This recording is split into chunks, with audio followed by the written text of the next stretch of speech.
నేను మీకు కొన్ని అంశాలు గుర్తు చేయదలుచుకున్నా.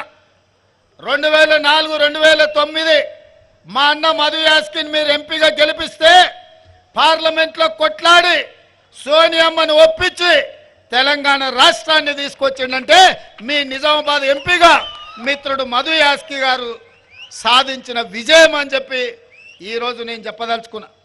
మరి 2014లో కల్వకుంట్ల కవిత గారిని మీరు గెలిపించారు. సరే కేసీఆర్ బిడ్డను నిజామాబాద్కు నిధులు వస్తాయనో 100 రోజుల్లో చక్కెర కర్మాగారం తెరుస్తుందనో మీరందరూ కూడా కవిత గారికి అండగా నిలబడ్డారు. మరి కవిత గారు 5 ఏళ్ళైనా చక్కెర కర్మాగారం తెరిపించలే, పసుపుకు గిట్టుబాటు ధర ఇవ్వలే, ఎర్రజొన్న రైతుల గురించి చెప్పాల్సిన పని లేదు. మొక్కజొన్న సోయాబీన్ ఈ ప్రాంతంలో పండించే రైతులను పట్టించుకోలేదు. ఇక వాళ్ళ నాయన అయితే ఒక అడుగు ముందేసి ఎవడు ఊరేస్తే వాడు ఊరేసుకున్నట్టే అని చెప్పి చంద్రశేఖరరావు చెప్పిండు. అప్పుడు చైతన్యం కలిగిన ఈ ప్రాంత రైతాంగం ఒక నిర్ణయం తీసుకున్నారు, బిడ్డ మళ్ళీ అయితే రా నీకు లగ్గం చేయకపోతే చూస్తామని చెప్పి. అందుకే ఆయల్ల మీరందరూ ఈ ప్రాంత రైతులు దాదాపుగా 100 మంది 2019 ఎన్నికల్లో నామినేషన్లు వేసి అందులో 80 మంది ఎన్నికల క్షేత్రంలో నిలబడి 100 రోజుల్లో చక్కెర కర్మాగారం తెరుస్తా అని మాట ఇచ్చి మోసం చేసిన కల్వకుంట్ల కవితను, కల్వకుంట్ల చంద్రశేఖరరావును 100 మీటర్ల గోతి తీసి పాతి పెట్టి మళ్ళా మొక్క మొలవకుండా మొత్తం కాంక్రీట్ చేసి పెట్టారు. ఆ దెబ్బకు 2024లో కల్వకుంట్ల కవిత గారు ఎన్నికల్లో పోటీ చేయడానికే భయపడ్డారు. అంటే నిజామాబాదు రైతాంగంతో పెట్టుకుంటే శాశ్వతంగా ఇక్కడి రైతులను మోసం చేస్తే శాశ్వతంగా రాజకీయంగా సమాధి చేస్తామని చెప్పి ఈ ప్రాంత రైతులు నిరూపించారు. మిమ్మల్ని నేను అభినందిస్తున్నా. సరే ఏనుగులను తినేటోడు పోయింది అనుకుంటే పీనుగలను తినేటోడు వచ్చిండు. ఆమె 100 రోజుల్లో చక్కెర కర్మాగారం తెస్తా అన్నది. ఇక మా బండి గుండు ఉన్నారా మీ దగ్గర?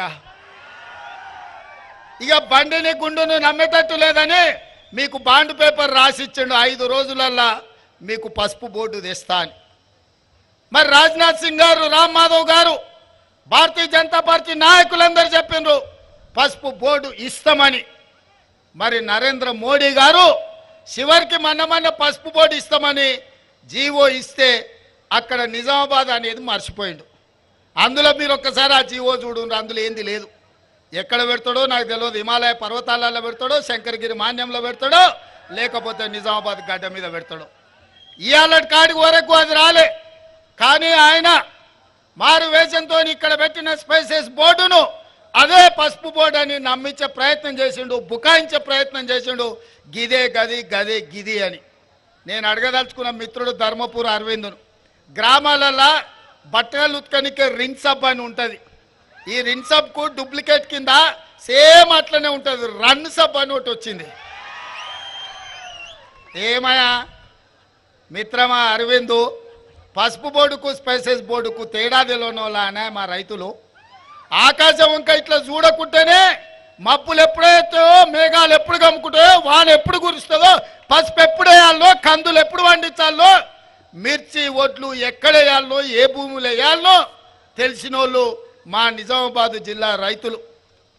వెనకటికి ఎవడనంట తాతకే దగ్గు నేర్పిండట. ధర్మపురి గారు ఇవాళ మా నిజామాబాదు రైతులకు బోర్డుల గురించి చెప్తున్నాడు. ఒకవేళ నిజామాబాదు రైతుల గురించి తెలుసుకోవాలంటే అరవింద్, నువ్వు కాన్వెంట్ స్కూల్లో చదివినా నీకు పెద్ద తెలియదు, కానీ ధర్మపురి శ్రీనివాస్ గారిని అడుగుండి చెప్తారు ఈ ప్రాంత రైతులు ఎంత చైతన్యవంతులో. ఇవాళ నేను గర్వంగా చెప్తా,